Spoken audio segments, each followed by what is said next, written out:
A very good day, my dear postgraduate students.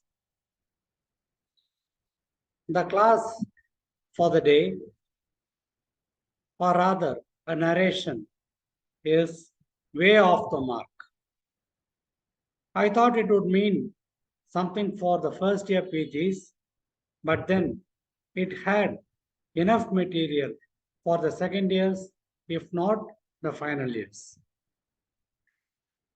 Final years, of course, have got only a few months more for their examination, but still it would do them some good. And the topic is perception about the MD course. I hope you are able to perceive something on the screen.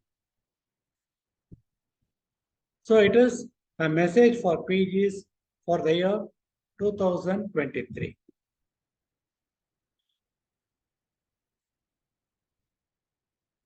The question is there very much on the screen. How many legs does this elephant have? So you and I can start counting and then we'll come to a kind of a consensus. So that is what a perception is.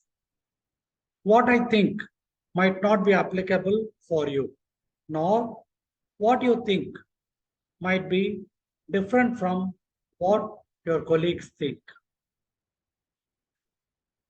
A perception is more of an inner concept. So, how many legs does this elephant have?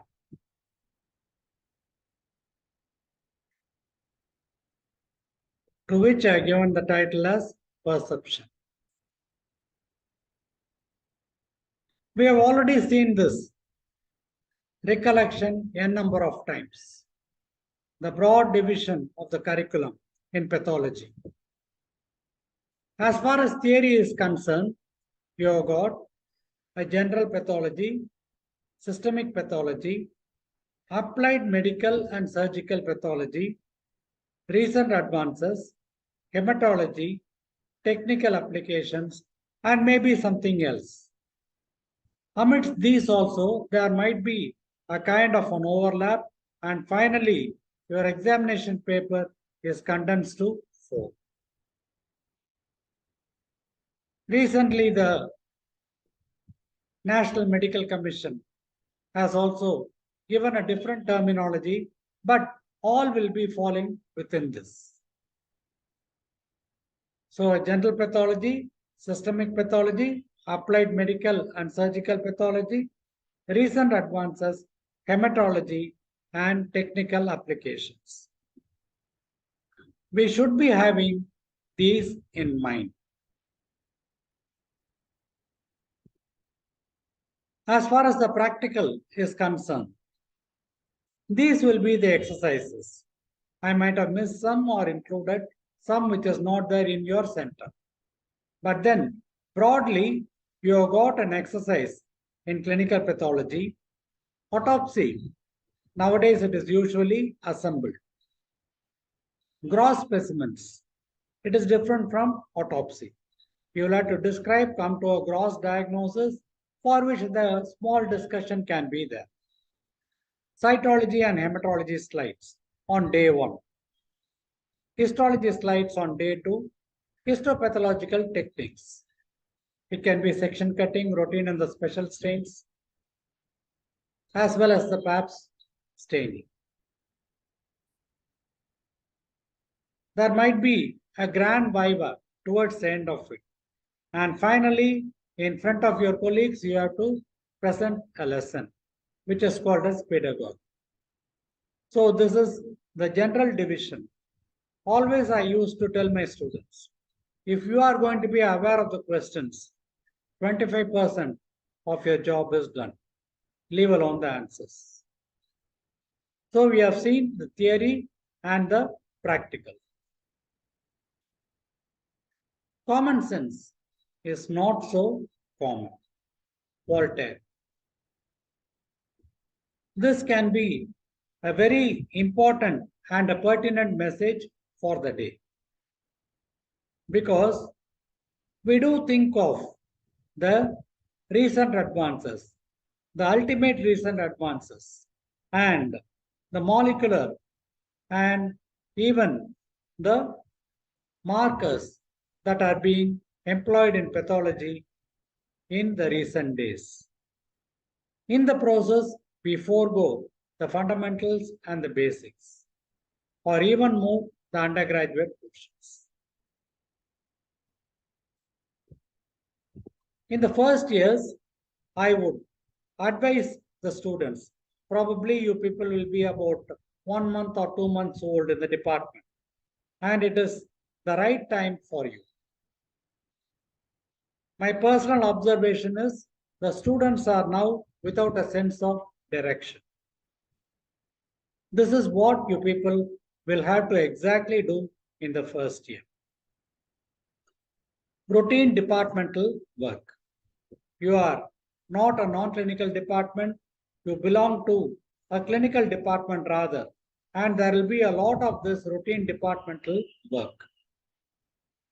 And each section might have developed in its own cytology, hematology, histology, clinical pathology, so on and so forth. On the other hand, if you are a student at a medical college, you have the advantage of teaching the undergraduate students. Small topics should be given to you people as tutorials. And you will be supplementing the faculty, the professors in your institute. Definitely, you will be an armamentarium in the teaching of practicals in the department. So you will be personally handling the batches of students allotted to you. Seminars assigned to you as a postgraduate student, journal club, etc. Interdepartmental activities. It can be an academic society meeting or an interdepartmental presentations, so on. The clinical and the academic meetings, wherein you analyze and present a set of cases on behalf of your department.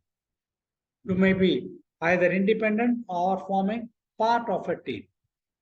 So this is some of the routine work that you people shall and will be doing and shall not desist from.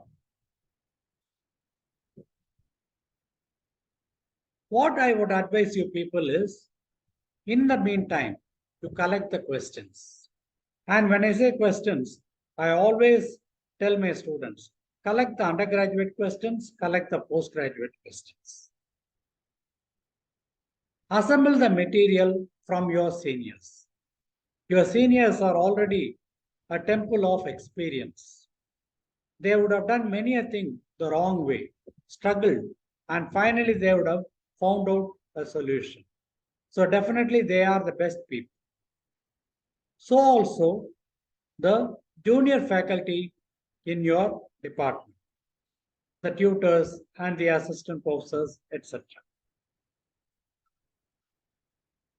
So you can assemble the material from them also, and they will be fresh with their thesis, with their examination, their mode of preparation, so on and so forth.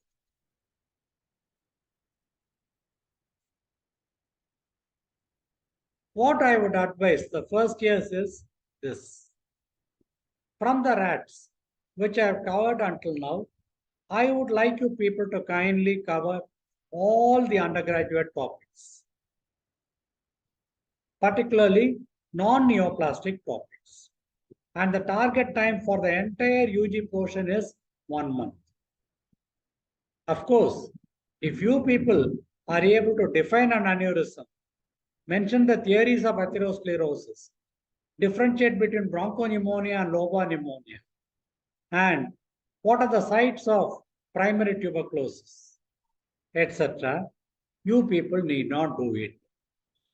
Also, if you people can define an embolus, shock, etc. offhand, please avoid this section. But we must know how many of us will be able to do it fluently.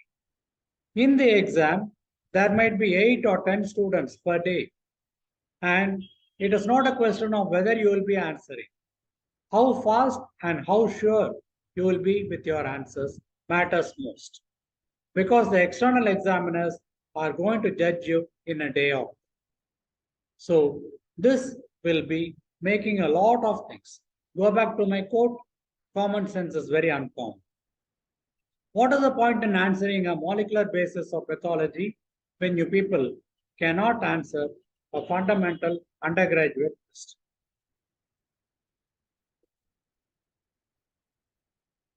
And also, simultaneously, I would advise you people to go through the routine classes that are being collected and presented in R.A.T.S. This will be including undergraduate as well as postgraduate classes. To my knowledge, the undergraduate portions are more or less over, but it shall form a very strong base for our postgraduate knowledge. So that will be for the first years. Hope the material is very clear. First things first. Always do the first things first and the second things not at all. Peter Drucker. A wonderful saying. Always we have a tendency to postpone. And the problem is we are more analytical. It is not that we do not have time, etc., or that we are lazy. These can be excused, but then we are analytical. In what way is it important? It is an undergraduate question. Why should I be knowing it? And so on. But ultimately, you people kindly take it from me. 99.99% of your questions is going to be from these. And Peter Drucker, incidentally, an amazing person. Playlist is one thing that I find that the students are not aware of or not aware of to the adequate extent and are unable to utilize. I would very much advise you people to go to the playlist of R.A.T.S, wherein I'm compiling the chapters topic by topic. For instance, if you go to the playlist mentioning recent advances, you will know what are all the topics that have been covered. If it is going to be histopathology techniques, you will know what all has been covered. Or if it has been something from general pathology, you will be knowing. Technical topics in pathology, there is a column for it. The playlist will give you a total idea about it. Otherwise, you are lost because more than 300 topics are there right now in R.A.T.S. And it is very difficult for a student to find a topic to his need or liking at a particular moment. Not worth searching, go to playlist. Without playlist, you will be missing it.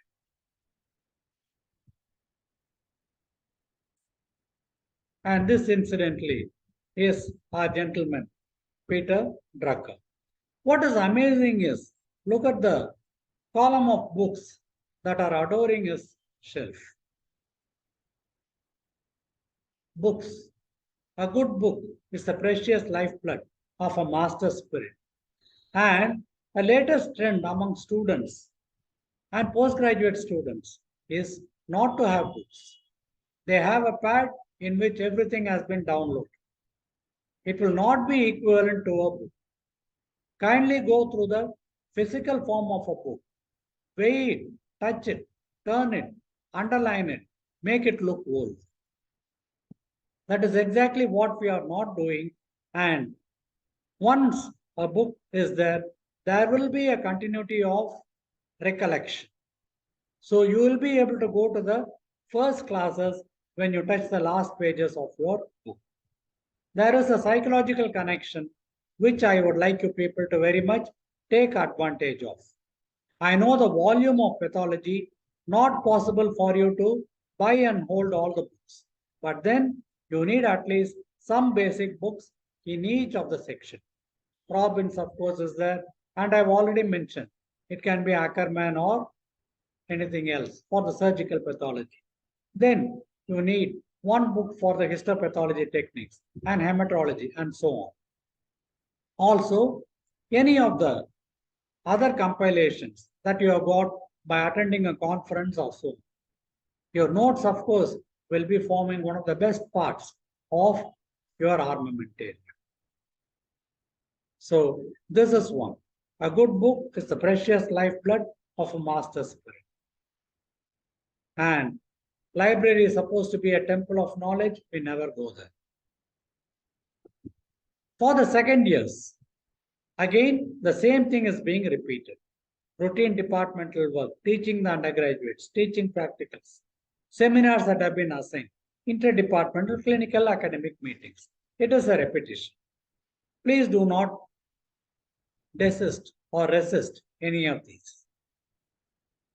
Also, you will be having to concentrate on your thesis. In fact, you should have started well in the end of second year. So this will be the peak in which you will be passing through it. Teach your juniors.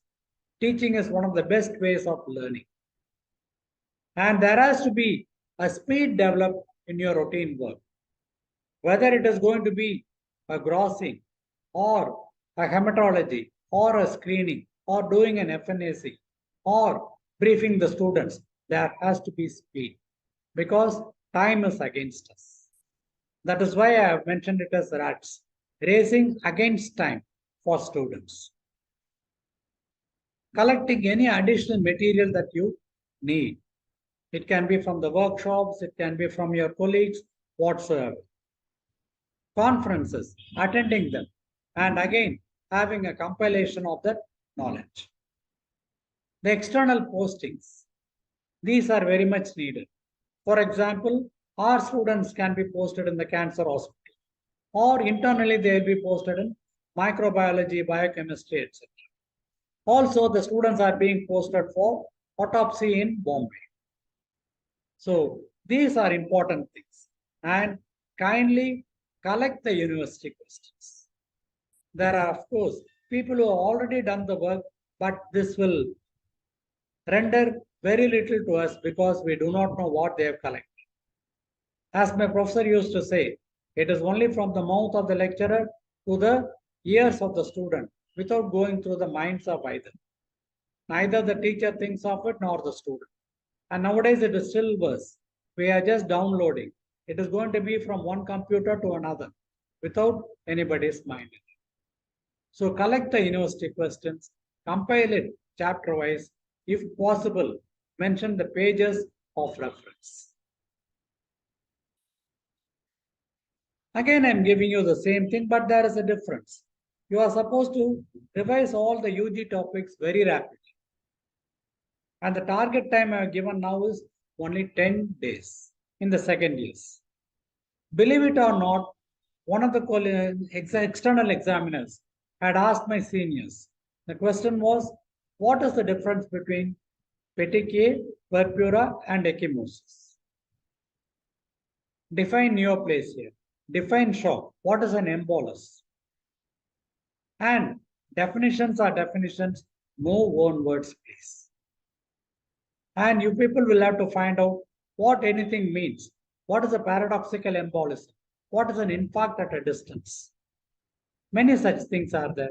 So I would like you people to kindly again go back to the UG topics. If you know it well, you can fast forward it.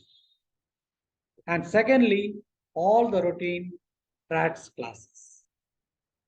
This should be apart from all the other things that you are doing.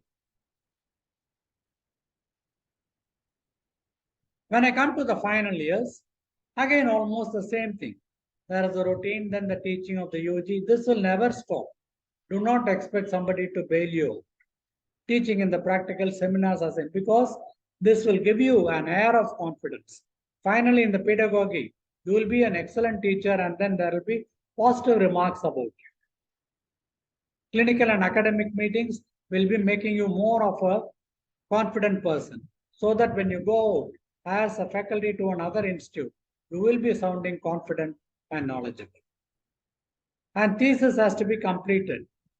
My idea will be at least 3 months prior to the deadline offered by your institute. Teach your juniors, not only the subject part of it, but then the technicalities.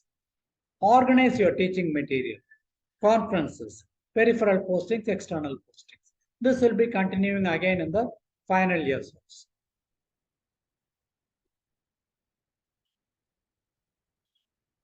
So third time again I'm saying, but in this case you'll have to revise all the PG topics in a period of 1 month.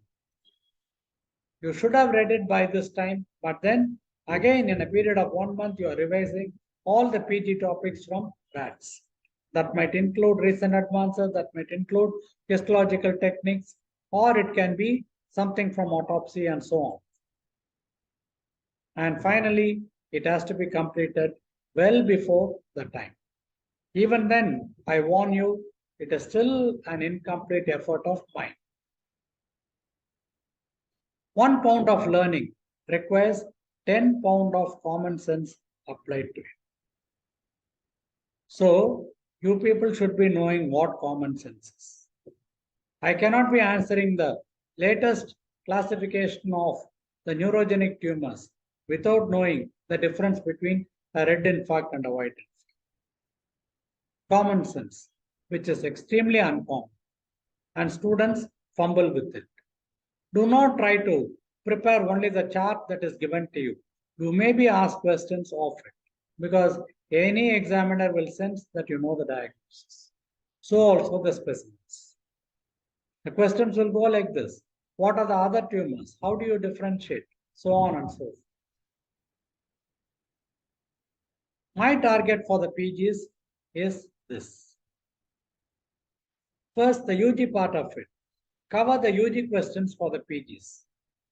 Except neoplasia, I think this will be applicable and recommended for the postgraduate students. UG questions in hematology, again except leukemias. Anything like megaloblastic anemia or a sickle cell anemia or a spherocytosis can very well be read from this. The UG slides, not because they are going to be asked in the exam, because you people should be very familiar in teaching your students. And any of the PG practicals, UG practicals. And coming back to this, the postgraduates, you people will have to know the technical theory questions, the recent advances, autopsy techniques, histopathology techniques, and gross specimens. So I am trying to cover what little I can for the postgraduates. And kindly go to the playlist and see what all I have covered. Go to the playlist alone. That alone will give you an idea. And what I have not included for the PGs will be this. The PG slides. It is never exhaustible.